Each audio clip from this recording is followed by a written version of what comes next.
Hello guys, have you been wondering how your partner or your friends were able to know what you do or what your chat with other people?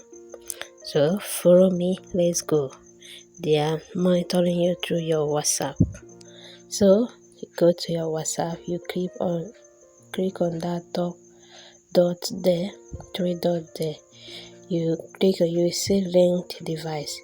When you click on that linked device, any device that is being linked on your WhatsApp, you will see it there, and that's when you will know, or you will see the person that is being monitoring you.